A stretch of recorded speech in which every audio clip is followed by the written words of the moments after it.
I think we're good to go. Awesome. Thank you for being here. Today we discuss such an important topic for well, everything, not only software development, but it is data. We're going to talk about data in this chaotic universe of the all-encompassing data that is out there. And I'm joined here, I'm your host, I'm Roelant. Hello. And I'm joined here by three amazing people, three speakers here. So I'm joined here by Guy, Mark, and Lisa. And for the people who don't know you yet, could you introduce yourself? Can we start with you, Lisa? Yeah, of course. My name is Lisa Hoving, and I work as a data engineer. My area of expertise is mainly on the Azure side of things. So I love working with Azure Databricks, storage accounts, and things like that. Yeah. Cool. So my name is Marc Lelijveld. I work mostly with Microsoft Fabric and Microsoft Power BI, and 7 years in a row, most valuable professional. Cool. And my name is Guy Royse. I'm a developer advocate at Redis. I don't know that I have a specialty. I've been a bit of a generalist and touched lots of things in my career. But I think every developer has an opinion on data, because literally if there was no data, then there would be nothing to process. It's sort of the whole point of programming. So like most developers, I have opinions on data. And you also have a very interesting hobby with linguistics, right? Yeah, I do like linguistics. I have a lot of hobbies, actually. It's possible I'm undiagnosed ADHD. But the linguistics is something I like to study, just how languages form and evolve and how they're structured. And I have a talk that I did a couple years ago where I looked at the impact of the English language on programming and how it impacted the syntax and everything. And so well beyond just like the keywords you use, but like the word order and stuff like that. So yeah, I try to take my hobbies and then apply them to something technology related, and then I can call it work and I get paid to do it. Yeah, that now also all comes back with AI, with the things like embeddings and vector databases. Do the linguistics part help there as well, because it's all language, right? Yeah, I don't know if it does or not, honestly. I mean, it helps me understand it, but I think the models are learning the syntax and the linguistics as a byproduct of studying just mountains and mountains of text. It turns out you can learn things from reading too much Reddit.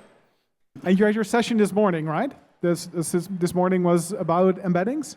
Yeah, it was. I was focusing more on image embeddings, but text embeddings were talked about. And they kind of do the same thing. It's turning the meaning in text, or the meaning in an image, or the meaning in audio or video, or some form of unstructured data, and turning that into a vector that you can then use to compare to other vectors. Cool. Always bring it back to the data. That's good. Yeah. So we have some questions here prepared. So if of course interaction, please do. I mean, I'm only here to facilitate your conversation. So if let's go the way it goes. So we have some questions to just get it jump started. So every company says data is the new oil, but most of them are still drilling in the wrong place. So let's start with the big picture. What is holding organizations back in this data exploration journey? Well, most of the customers I work with kind of expect nowadays with AI that if they just ask natural language questions to their data, that magic happens, and suddenly they get an answer to that question. But it all starts with proper data governance, knowing where your data is, setting up definitions. The previous topic of linguistics already triggered me a little bit, because in semantic modeling, and what I do a lot with Power BI, adding the linguistic schema and basically defining like what are the typical terminology that you should be using to interact with this piece of data, that's often forgotten and in the past not prioritized by customers. And now they have to if they want to start using their data with AI. Yeah, definitely. And that, in a sense, you're talking about like data depth, like we have technical depth in software. There's also this data depth. Is this? How can organizations prevent this or remedy this? So you're asking how they can prevent the data depth, or prevent the data depth for actually happening, or to pay down. How can they pay down on that data depth to?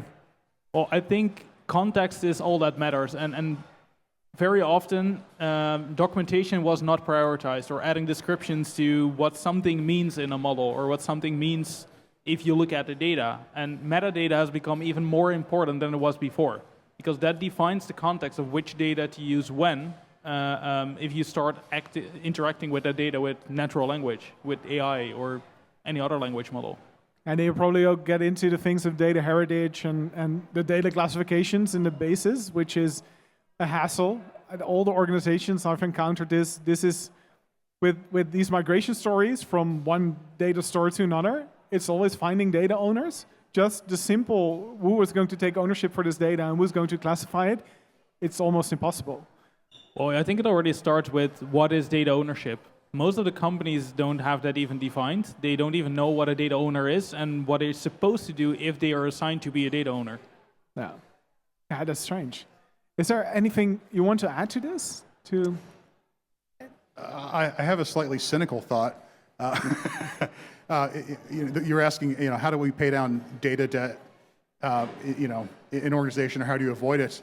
And I cynically kind of look at our track record of doing that with other forms of technical debt. And I think the answer is that we're not going to. Or we're going to use AI to do it. Yeah, we'll just spend a lot of money on it. We'll spend more money than is necessary, and projects will be harder when they don't have to be. Maybe I'm a little too cynical, but I've just seen that pattern a lot, and you're smiling, right? Yeah, that's true. I think that is the practice we all have to deal with. But also, are there tools available? I really don't know. But to make this, to have the insight into your data depth, what is your gap in classifying your data, or? But is that kind of depth avoidable at all? I'm not really sure, because as the world develops, these kind of depths kind of arise. So it's also up to us as developers or as engineers to keep putting time and effort into clearing that depth and to really tackle that. But yeah, when it comes to knowing what kind of technical depth you have, for the company that I work for, we use Calibra, which is on and off good, if you get what I'm trying to say. Yeah, you need to do a lot of handling for that, for sure. Yeah. It's a lot. So there's still humans in the loop. There's still room for us as humans to have a job and to actually interact with data. I would surely hope so. Yeah. I'm pretty sure there is. I very often, because I work a lot with customers that are coming from a background of reporting and dashboarding, and they ask me all the time, like, so do you think the future is going to be that we just interact with data with chatbots? I'm like, no. Yes, it is going to be in the future, but it's not the only way that we're going to do. We will still have reports and dashboards. You will still have your monthly report that tells you how your company did financially and all of that. You're not going to solve everything with AI. So I'm pretty sure we will still have a future to work with data ourselves. Interesting. I think we have another thing too with, I was just thinking about the data debt. You've got patterns and anti-patterns in software development. And some of the anti-patterns took us a while to identify, just like it took us a while to identify the patterns, because we had to have enough sort of global knowledge in how this thing works to recognize that it's even a problem yet. And I think there's probably data debt patterns that we haven't identified yet because we haven't gotten to like that critical mass where they're obvious yet. And so I think, because some of the tech debt that we inherit is not that people were irresponsible, it's just that it was not obvious looking out 20 years later that was going to be debt, and now it is. And we're going to have the same pattern in data. But is that necessarily a bad thing? I think it just is a thing. I mean, it's just kind of how it is. Yeah, it's and which is why we will continue to have jobs as developers or data, as technologists. I think that would be a better, more generic term, because that problem is not going to go away. And you can kind of put LLM on top of LLM on top of LLM, and keep kind of trying to, but there's always a person at the top of that stack. Now, with so much probabilistic nature of things, you're sure things are just going to hell there. Yeah. So you can't trick me. It's LLMs all the way down. No. Was it last week? The AWS outage was last Monday, right? So yeah, our Alexa stopped working. Yeah, almost everything stopped working. So we saw a lot of impact of these services and AI, or not even AI, other services just stopping working. But do you have advice for software teams? Should they rethink their assumptions around data availability? And especially in regard to Redis, probably you have something to add there? Well, I do think, actually, my thoughts there are not so much about Redis. I think there is a degree. The example that's coming to my head was the bed. Did you hear about the automated bed? That it had to have the cloud to function properly. When it didn't have the cloud, it just turned the temperature sensor, the heating in the bed up to max. And and so people got woken up in the middle of the night and it's like, why is my bed 120 degrees Fahrenheit? I don't know what that is in Celsius, sorry. Oh my gosh. Really hot, 50 maybe, you know? Right. And so thinking about, about you can put Redis in front of things to make that reliable, but for like an embedded device like that, you're not going to put Redis in your bed, right? Bedis, I guess. But there are ways that where you can use Redis. Like we've had scenarios in production with Redis where I've heard this from multiple customers. They're like, we didn't know our database was down for 3 days because Redis was in front of it. And so you can guard against some of these things using that, but usually you're deploying Redis in that same cloud and it's going to go down in the same way. And so that outage is, you know, so the real solution there is, I think as developers building applications that are tolerant of network failures and aren't so tightly coupled to that. And also multi-cloud solutions, which is what everyone starts talking about every single time one of these outages happens. So it's like, oh, we need a multi-cloud solution. And then lots of people stand up and say, we'll sell you a multi-cloud solution. But I think fundamentally Redis is in that same cloud, and so it doesn't help unless it's running somewhere locally. But to be honest, how much customers do you actually have that run multi-cloud solutions? Not very many, yeah. Yeah. So exactly. if well, one of the clouds everyone, go down, right? then yeah, they're screwed anyway. Well, and I mean, the US East 1 going down for AWS is the poster child for this pattern of people can't even bother to put it in the non-default data center, let alone think about multi-cloud, you know. Of course, you can. I have a lot of customers that prioritize things like they want to make sure all their data is replicated to another data center as well, and I think that completely makes sense. But in the case of the outage of AWS, like it went completely down. Like, yeah, there's nothing you can do against that other than replicating to a different cloud vendor. Yeah, but then you have your data, but nothing to act upon it because your solutions are probably in the other cloud. Exactly. So. And I always tend to say to customers that start a conversation about this, like, okay, sure, you have your data, but the companies you work with as a company, they're also down. So you're not going to get any new data in. So good luck with your data, but you're not going to be able to process it or do anything with it. But at what point do you think you should look into going multi-cloud then? Because I know for the company I work for, we do have multi-cloud, but that's more related to the technical depth side of things, so not really to fall back. But I kind of feel like if my jobs aren't running for a day or maybe even a week, I'm not sure if I dare to say it, like, I mean, they say they want to have it real time, but do they really care so much? Yeah, I don't think so. I always tend to ask them, like, so what if it doesn't run for a day? Who will die? Probably nobody. Not where I work, no. No. So if you work in healthcare, sure, might be a different story. Any of the critical industries, I think they should care about multi-cloud and making sure that they can just fill over to a different cloud vendor if they need to. But for the majority of companies, it's mostly a lot of cost and a lot of complexity that they don't need. I think there's this might be a slight tangent, but I'm going to go here anyhow. There's this idea of the local first software architecture, and the best example I can think of that is Obsidian. So everyone's using Obsidian, it seems now, and it stores all your data locally, but then replicates. And so there's ways that you can do that to keep your data resilient so that your apps can still function. But then when the network comes back, it can sync. So using like conflict-free replicatable data types and things like that are ways you can hedge against these sorts of problems. And, you know, because it's going to happen again. I think you're right. Lots of times we think we need more, you know, if you ask some vice president, do we need it to be real time? Like, yeah, we want real time. Real time's amazing. That sounds badass. I want that. But in reality, it's like, do I really need a real time to-do list? No, I don't.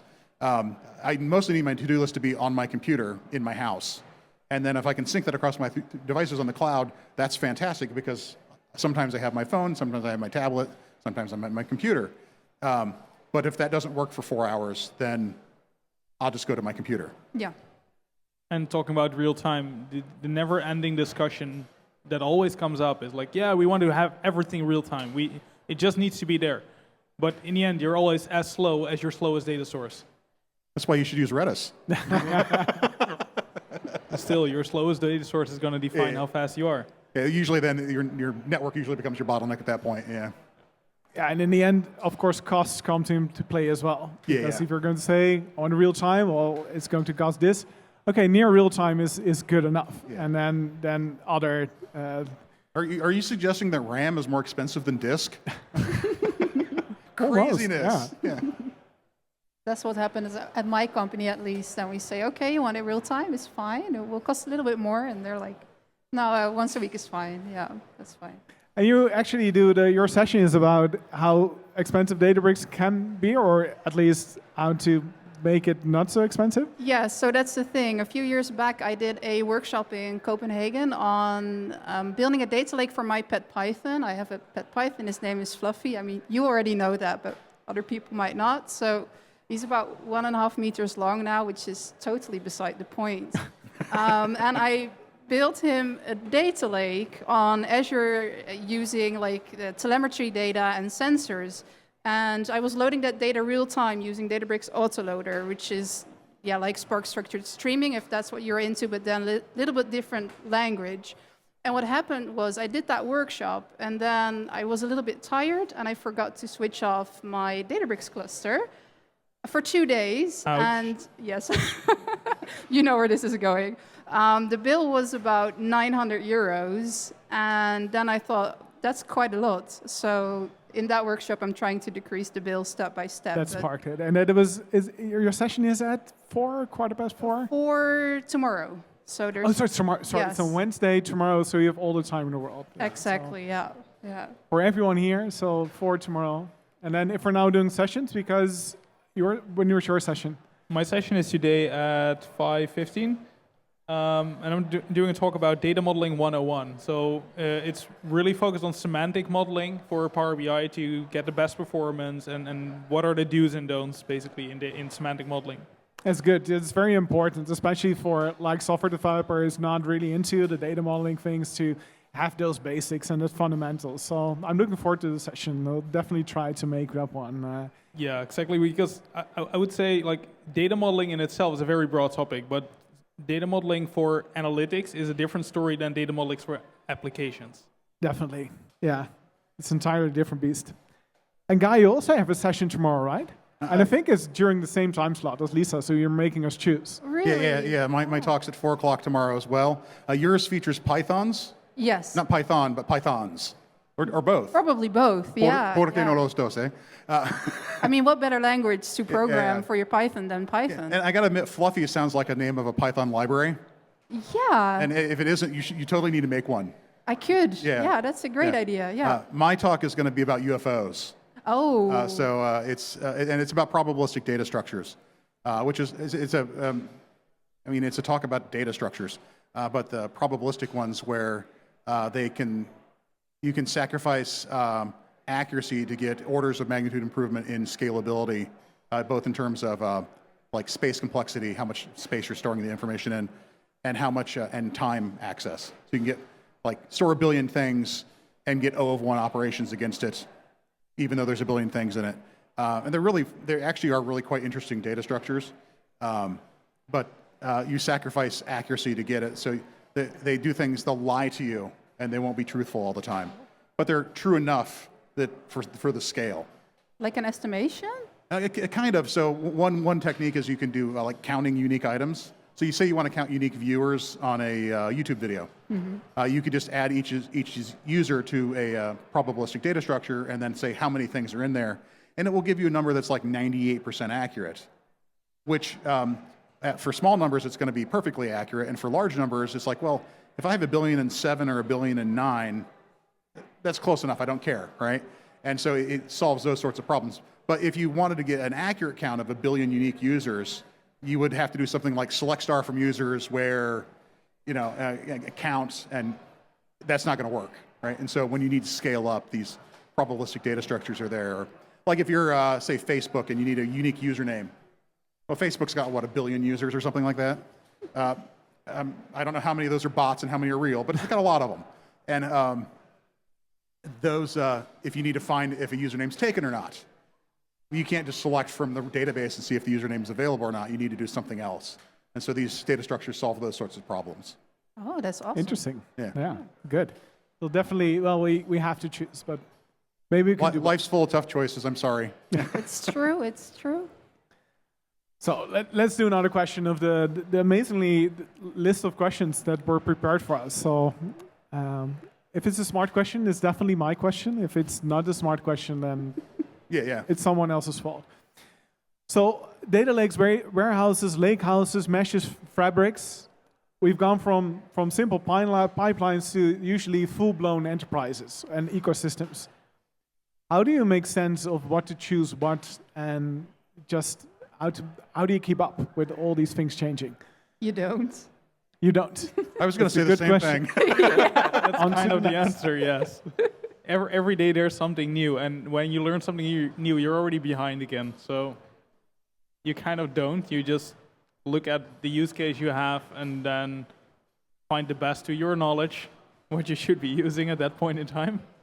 Yeah, but usually the data structure is always very proven. Like the data is where we base all our actions on. These are the facts we act upon. And for things like AI, we can go nuts and we can use every new cool thing because it doesn't really matter because we're not using these things in productions. But these data structures and these data sets we are. So I can imagine you can just go head first for the new best thing. I'm not sure though, because when I started data engineering, I put a lot of thought into that, like what is the most effective tool for what use case, and I even did workshops on that at some point. But if you think about it long enough, you kind of figure out that a lot of these tools, they have, overlapping functionality, even on just the Azure platform side of things. And then you can do, with one use case, you can use maybe 3, 4, or 5 different tools. And then you kind of sit down and you think to yourself, well, if it's cost effective and I know how to maintain it and it works, then it works. Yeah, that's how I usually go about it. It very often comes down to cost of ownership and performance, I would say.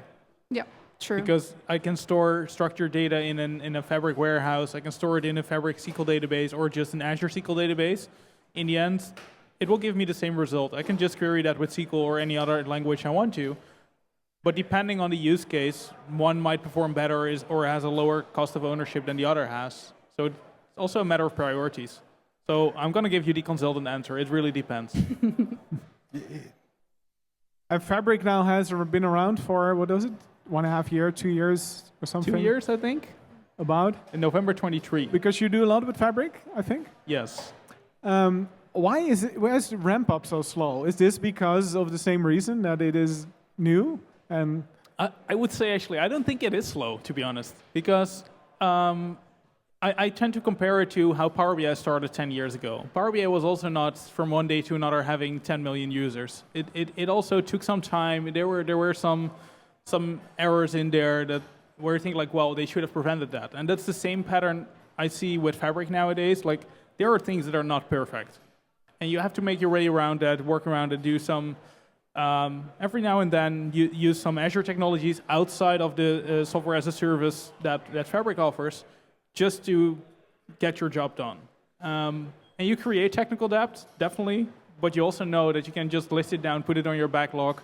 Like once Fabric is able to do it, we can solve this. Probably you never will, but you can put it on your backlog. yeah. And I think one of my first Fabric projects that I did was typically where we had this the challenge, like we wanted to connect to on-premise data, but Fabric pipelines were not able to use gateways yet. So we could not set up a gateway or an integration runtime to get to that on-premise data. So we ended up just using Azure Data Factory, creating additional Azure costs. Microsoft should be happy with that.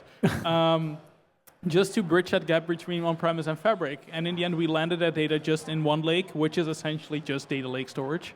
But we landed it in Fabric to further process the data in Fabric. So I think there are always some minor things where like, it's not perfect, and probably will never be perfect because we are defining the requirements of where Microsoft is going. So we are defining the things that we want that are not possible yet. Yeah. Good point. Yeah. And what is the coolest thing you've seen like in the past 6 months, data-wise? What did you spark something, made you very happy? Oh, that's a good question. Oh, I can go first then. Of course, I'm biased to the area of the work that I'm doing, but I'm really excited about two things in particular, and one is Fabric Data Agents. It's basically both an MCP server as just the chat interface that you can interact with to ask natural language questions to your data, but you can also position it as an MCP server to AI Foundry or to Copilot Studio or any other technology you want to use to interact with the data that lives in Fabric. That's one that I'm really excited about and really in the area of AI. Another one is Fabric Semantic Link, and I think most of the people have never heard of it, but it is actually a Python library that only runs in Fabric notebooks, but it allows you to programmatically interact with your semantic models and to script a lot of things that usually will take you like 15 mouse clicks. And I know I need that pattern again tomorrow, so I'm just scripting it and then just creating a notebook for it. That's good. That's actually two things you're very excited about. So, anything for you? Well, Anything, Spark? I had some time to think about it, of course. There's one thing that I was really excited about that I saw a week back, and it's really specific. That for Databricks, when it comes to cost, one of the things that makes it really complex is that you don't only pay for the usage of the cluster, so the DBUs, but also for your virtual machines and everything that comes with it, of course.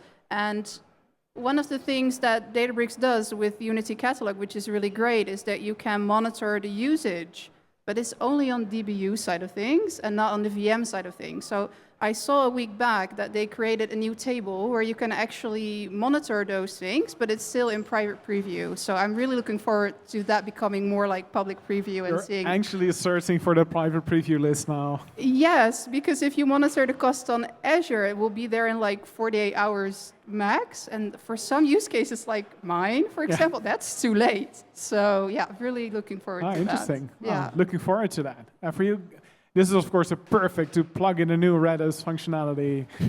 You know, I hate to sound like a shill, and I will say that I'm going to totally sound like a shill here, but this is a legit opinion. So we just released this new product called Langcache, and the idea behind Langcache is it's not honestly that complex of an idea, but it's the idea that you can use some sort of caching mechanism like Redis and front it with to use it as a way to cache LLM responses. So if you ask something of an LLM that is semantically similar, you can cache that response and then return that cache response. So for example, if I ask, why are my photos blurry, then the LLM gives me a response, and then we wait a few seconds, the LLM responds, right? Whereas with Langcache, you can say, why are my photos out of focus? And now that's been cached already. Instead of why are my photos blurry, why are my pictures out of focus? It's the same question semantically, but you can use the embedding of the question to cache the result of the LLM and then return cached LLM responses. And we've productized this, and it's on Redis Cloud and everything. And I think that's really cool. But I think the idea is actually the more interesting part, because this isn't rocket science, right? You're literally taking a prompt, you're creating an embedding, and you're storing the response in some sort of fast data store. Redis is an obvious candidate. But yeah, so that's the thing that I've been most excited with lately. The thing that is the challenge with this, I think, is that if you've got a conversation history with an LLM, the cacheability of its responses drops off pretty quickly because that context becomes part of that. And then you just get such a unique place that there's no point in caching it. And so I want to play, I'm going to play around with, but I haven't yet, the idea of asking the LLM if its response is cacheable when it also gives me the response. So give me a response and tell me how cacheable you think this is, or if it's cacheable. That's good, yeah. And then cache it based on that. And maybe that'll work, and maybe it won't. Well, I'll find out. But so that's a pattern that I think is kind of really cool. Did Redis already have a service for like LLM agent memory? Is that something? We have one of those as well. It's called Agent Memory Server. Nothing but the most imaginative product names, right? And actually, one of my coworkers, Andrew, wrote it. And I've been playing around with it and honestly trying to figure out how to get it deployed to Azure and get it to work, because it's a Docker image. It exposes an MCP interface. It's got just a simple REST interface. So there's some Python libraries.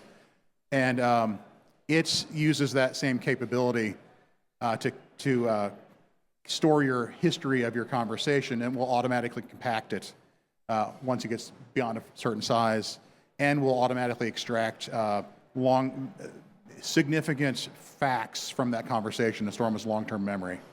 And so that's another thing that we have. And thank you for letting me show all our stuff. It's fantastic. No, but it's very You're a interesting. fantastic and host. Now I learned as well. So that is, but and this is, we're now going almost off rails for this specific, very specific topic. Right? But are those embedding models? Are you using your own embedding models, or do you provide can we provide our own embedding models? In the case of Agent Memory Server specifically, you can provide either an Anthropic API key or an OpenAI API key.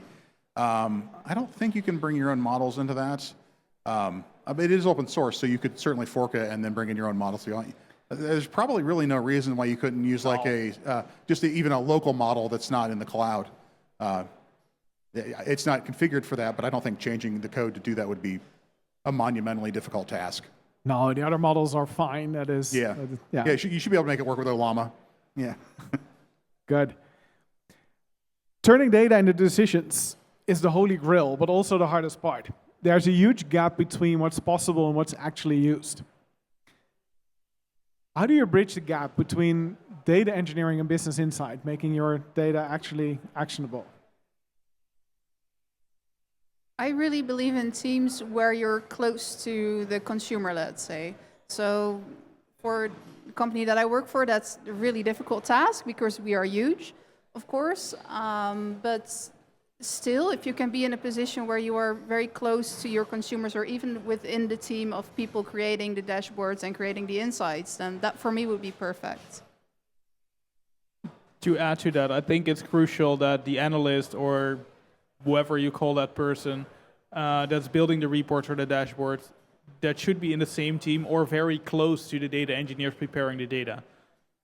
If they're too distant from each other, then you end up with suboptimal solutions built in tools like Power BI, Tableau, or whatever you use, because they're doing a lot of data transformations and data cleansing there, what should be done in the platform, what should be done by data engineers. And if you then ask me how you turn it into actual insights, and probably the next thing is going to be turn it into action, that's the point where very often reports and dashboards contain by far too much content. It's like, oh, we have a little white space here, let's add another visual. Oh, we have a little gap here, let's add another pie chart. Don't. Just focus on what matters. What is the key thing you need to see to make a decision to scale up your sales team, to whatever your business is and whatever you need to do? Only focus on that key thing that lets you make a decision. All the other stuff is just clutter. Valid point, yeah. I don't know that I have anything to add. So. And how do you think AI will change this? Because we've been creating reports for decades now, and now we have just a chat interface to get trends and to pull our data out of that. But how do you see this market developing? Well, if you ask Microsoft employees how AI is going to help you in this area in finding patterns, they're probably going to all shout Copilot. I think it's in their contract that you have to answer that. To be honest, I'm not too big of a fan of Copilot, basically because it always comes up with kind of useless patterns as well. Like your index or your ID is trending upwards with your over time. No shit, Sherlock. I could have imagined that myself as well.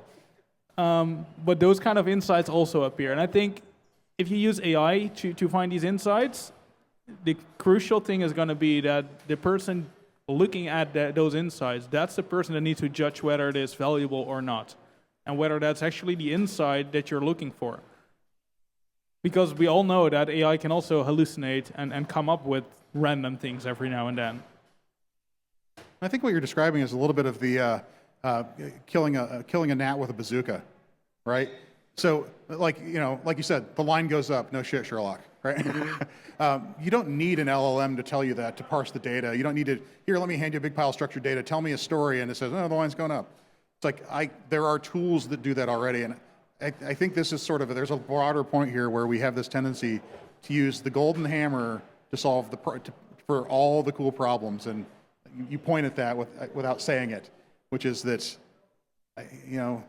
lots of times for the analytics, for the things you need to see, maybe you don't need an LLM, you don't need to use AI to solve that problem. There's well-established tools that solve a lot of these problems. Use it for the thing that it uniquely can do. That's a good point, yeah. To add one more thing to that, I think analysts and people that, typically business analysts that understand the business very well, they are crucial in this part, because whatever the output of an LLM or a report or a dashboard is going to be, whether you talk about a visual on a report or you talk about the output of an AI algorithm, it's always up to the person interpreting that result. And you can only interpret it correctly if you understand the business behind it.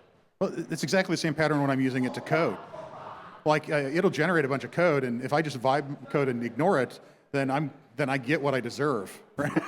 and I have to look at what it generates and say, nah, that's wrong, that's wrong, that's wrong, or you don't see the larger picture, you're guiding it. I think you can sort of come up with this pattern of vibe analysis, where you just throw the AI at the data and it spits out an analysis. It's like, yep, let's go. And it's the same, it's the same pattern. Fingers crossed and hope for the best. Yeah. But I think we need to say, just let everyone know, today, right here on the stage, we coined the term vibe analysis. So. Yeah, this is where it all started. Yeah. This is where the stuff is happening. So we still need data analysts and scientists in the loop. That is what we're saying. Just like you need a developer in the loop when you're coding. Yeah. Definitely, yeah. With the amount of data, how fast data is growing, so it's faster than we almost can comprehend. If we look a couple of years ahead, where is this all leading? What will define successful data-driven organizations in 3 or 5 years' time? I think knowing what you need and really defining, like, okay, I have this project, I want to achieve this, and therefore I need this and this and this. I think if you don't know how to do that, you're never going to be successful. I'm not sure I have much to add to that. I think everything around us and everything we own as human beings generates data in some way. So there's way too much data, and it's all coming down to being able to find the right data to serve your needs. Which brings me back to a topic we mentioned before, data governance, data cataloging, knowing what it is, what the quality is, where it is, etc. If you have it and you don't know that you do, then you cannot use it for sure, yeah. So I have a good friend of mine who's an attorney, and he said that data is kind of like radioactive materials, like particularly customer data, like information about people. And now he works in healthcare in the U.S., and so the personal information privacy laws are a pretty big deal, and if you break the fines are very significant. So part of his job is to say no, right? But he lots of times will keep data that we think could be valuable, but the value in it is not anywhere near the risk of if it gets out and it gets hacked, or there's just a risk associated with having too much data on individuals as well. I'm not going to go down the whole, they're tracking me sort of path, but although they are, but that volume of data, it's like, well, we use this and we can do this extra thing. Like you said, we don't necessarily need all of it. What are our goals? We need to keep enough data to serve those goals, but not any more than that, because there's a risk exposure there as well. That's a good point. And sorry to bring up lawyers, by the way. And we saw, of course, data breaches are of all times, but we've seen a couple of huge ones in the past couple of weeks and months. What do you see? What is your experience that organizations are lacking, are not doing in regard to governance, in what they should do? What should they start doing immediately? Well, let me start with, obviously I'm not going to mention the name of the company, but I recently encountered a situation where a company said like, well, yeah, we're an ISV and we have a lot of data from our customers as well. And what they actually said was like, yeah, but by contract we have 3 days to fix it if there's a data leak. I was like, well, you should prevent the data leak, not just saying we have 3 days to fix it. And how can you fix a data leak, right? Well, figuring out what the gap is that they should close, but the data is already out there. It's already gone. And they said, like, yeah, but we put it in a contract that we took our responsibility to deploy the fix and make sure it is protected after that. But in the end, I think it all comes down to taking it seriously, and it is a serious topic. You should always prevent things from happening instead of just putting on the fire hose when it happens. I think we can also use some transparency so that we can really learn from one another when something goes wrong. Because, to be honest, I was part of that breach in the Netherlands with regard to cervical cancer. And nowadays I get like spam calls all day, every day on my phone, and it really, really sucks. And it's not just my phone number, obviously, but also my BSN number. And what I kind of found was that I wanted to know, like, but what exactly went wrong, and where did it go wrong, and so that I kind of know what is going on. And also, as an engineer, I'm curious. I want to learn from that, but they don't provide it. It's really difficult to search that. And of course, I do see some people talking, like Martijn Goed, about this breach and how that worked, but it's not really public knowledge or for me easily searchable on the internet, and I think that sucks. It was a cool example of how not to disclose, because I think they kept it silent for days, and then they said, well, it's only a couple of users, and then 3 weeks later it was apparently the entire user base and the entire database has been leaked, and that was very privileged data. It was sensitive data in there. So, really, yeah. I honestly think that government in these kind of examples should lead by example. To tell you a little story, if you're a freelancer in the Netherlands, I'm not, but if you are, and you sign yourself up for taxes and everything, you get a number, your tax number. Guess what? That's actually your social security number.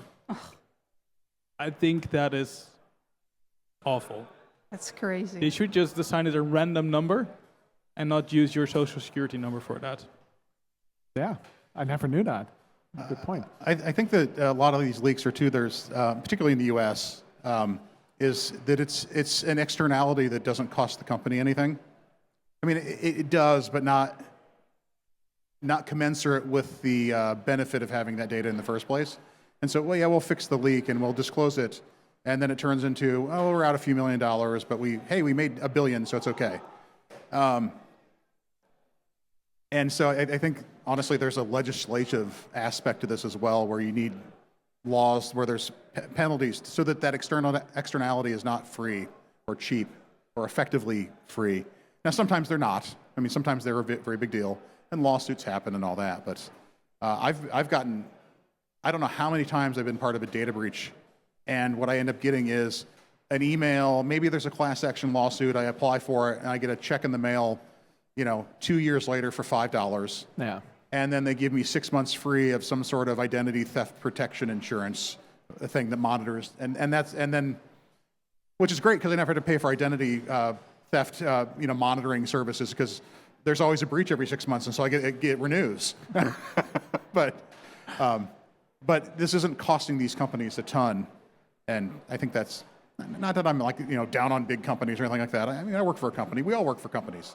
But I think there is an aspect of just accountability there. And I think kind of what I said earlier, too, about maybe you shouldn't keep that, because if it gets out, that there is a cost to that. So it kind of goes back to that a little bit, too. Yeah, we do have the legislation here in the Netherlands that you have to disclose. And, of course, there are penalties. But still, companies are just not disclosing because they fear like the reputation damage. Yeah. I'm just waiting for, I think the IRS in the United States had a leak not that long ago. That's everyone. Yeah. Or we had a major healthcare provider. It was in the news. I'll name them. They're not a customer or anything. Called Anthem Insurance, and I mean, they got like I think everyone that has a job that has health insurance in the United States has had Anthem at one point in their life. So it's just a data breach for everyone. And it's also almost impressive how they got that data set out there, because that's huge, probably. Yeah. I mean, I know that all the social security numbers in the U.S. are out there and available. Yeah. But any things come to mind? How can we make the world a better place in regard to this topic? Yeah, maybe I'm a bit naive, but I always like the idea of if you just disclose it and if you're just honest, then we together can learn from it. Maybe that's a bit of the indoctrination I got from the bank that I work for, where they say, yeah, together we learn and we learn from our mistakes and you can disclose it and stuff like that. But yeah, I truly believe in that. And it, of course, starts with insight and just knowing that it happened. So it's a good one. Let's see, we still have 12 minutes. So let me get an amazing question out here. Did you go through all questions? Well, I'm just browsing. I want to talk to you guys and not read the tablet continuously. Well, you're doing a great job. I'll also just. I was serious. That wasn't meant to be a joke. We could do the closing thing, and you will just take 4 minutes to answer, and then we're perfect. So, if you would have that one piece of advice in regards to either this topic or in general, it can be, if it's valuable advice, we're not going to limit you to the data topic. So, what one piece of actionable advice can you give our viewers and the audience here? I'll go first here. And it kind of relates to what I'm personally doing a lot. And my advice is centered around how do you stay ahead of all this or keep up with all this technology, and how do you make sure that you can also learn while you might not be on a project that allows you to work with that new technology. Because maybe there's something new, in my case, something cool in Fabric, but and I want to learn from that, but my current project doesn't allow me to because that's not in the scope of the project. What I started doing up till a point that my wife's a little bit annoyed with it every now and then is literally automate everything in my home. And every single click of a light switch generates a point of data. The whole home automation thing is for me just a source of data, which kind of explains my behavior. What time do I arrive at home? I can bring in some external data, like the weather forecast. Is it that I switch the lights on earlier if the weather is bad, or those kind of things? It kind of gives me a data set to play around with, which is not super sensitive. So I can also use it for demos and inspirational sessions to my colleagues. But I think what for me is really crucial is, and an advice to everyone, find that data set that's familiar to you, that you are very confident with, and you know exactly, like if you try do something, then you see, okay, this is correct or this is wrong. But it allows you to have a data set that you can just play around with. Try that new technology. If you see something cool that's recently announced, or what Lisa just said with a private preview, you really want to try it out, you have something to test it instead of waiting till that one project comes along, which can still take a year or two. But what kind of tools do you use for this, I wonder? Because, yeah, not everything is as cost-effective as the other tools. So now I'm kind of curious, what do you use? It's definitely not cost-effective. I recently, I'm still in the middle of a renovation of my home, and I don't dare to count yet how much money I spent on home automation. I feel the same, yeah. But I'm kind of locked into the whole Apple home automation system, so I have HomePods all around my house.